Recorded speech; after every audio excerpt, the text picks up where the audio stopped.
जम्मू कश्मीर सरकार ने सड़कों पर बच्चों से भीख मंगवाने वालों पर कार्यवाही करते हुए श्रीनगर से 14 बच्चों का रेस्क्यू किया।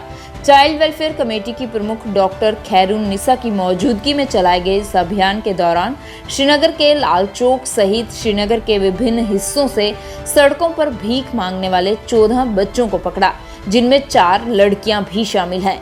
इस अभियान की जानकारी देते हुए चाइल्ड वेलफेयर कमेटी श्रीनगर की प्रमुख डॉक्टर खैरुन निसा ने बताया कि उन्हें श्रीनगर में बच्चों के भीख मांगने के बारे में शिकायतें मिल रही थी, जिसके बाद कार्यवाही करते हुए डिस्ट्रिक्ट चाइल्ड वेलफेयर कमेटी ने शहर के लाल चौक में औचक छापेमारी की और वहां से भीख मांगने वाले 14 बच्चों को पकड़कर काउंसलिंग के लिए ले जाया गया है।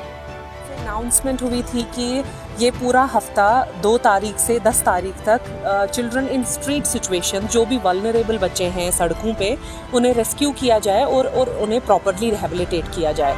इससे पहले भी हमने काफ़ी ड्राइव्स की है, ये उन्हीं में से एक ड्राइव थी। एक ड्राइव का मतलब उन्हीं ड्राइव्स में से एक ड्राइव आज भी की गई और आइंदा भी की जाएगी और बच्चों को रेस्क्यू किया जाएगा और प्रॉपर्ली इन्हें रिहेबिलिटेशन मिलेगी।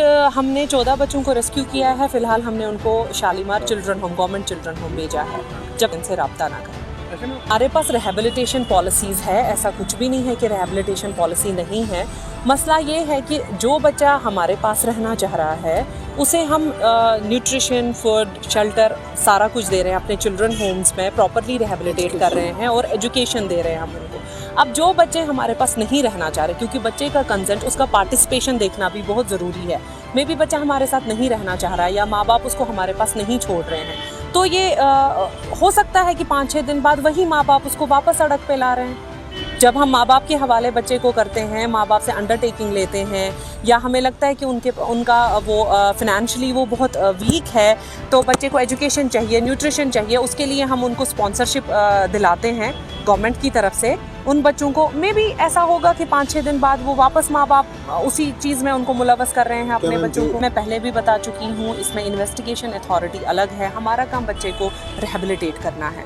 बाकी इनको कौन लेके आ रहा है वो हमारा कंसर्न नहीं है, वो एडमिनिस्ट्रेशन देखेगी। तो मैं वही तो कह रही हूँ कि जो माफिया है, इनको गाड़ियों में सिग्नल्स पे छोड़ा जा रहा है या दरगाहों के बाहर इनको छोड़ा जा रहा है, ये एडमिनिस्ट्रेशन देखेगी, ये इन्वेस्टिगेटिंग अथॉरिटी देखेगी। ये हमारा काम नहीं है। हमारा काम है कि सबसे पहली बात कि ये ज़रूरी नहीं है कि हम खुद रेस्क्यू करें बच्चे को।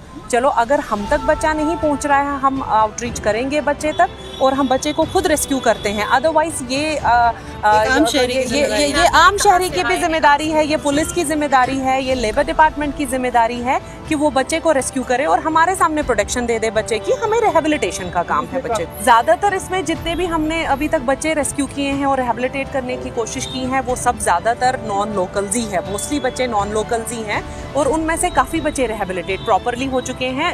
ज़्यादातर के माँ बाप इधर ही थे, उनके साथ वो इधर ही रह रहे थे, मतलब स्लम एरियाज में सबके माँ बाप इधर ही थे और माँ बाप समेत वो भीख मांग रहे थे और माँ बाप समेत वो चाइल्ड लेबर में मुलव्वस थे। उनके खिलाफ कार्रवाई ये हुई कि उनके पेरेंट्स के साथ हमने राब्ता करने की कोशिश की। उनके पेरेंट्स को बुलाया जाएगा, उनकी प्रॉपरली काउंसलिंग होगी, क्योंकि पहली जिम्मेदारी माँ बाप की है, दूसरी जिम्मेदारी स्कूल अथॉरिटीज़ की है और तीसरी जिम्मेदारी पब्लिक की बनती है कि जहाँ कहीं भी आप रेस्टोरेंट्स में, पार्क्स में बच्चे को यूनिफॉर्म में देख रहे हैं, आपका एक इखलाकी फ़र्ज़ है कि आप उनसे पूछें कि आप यहाँ पे क्या कर रहे हैं।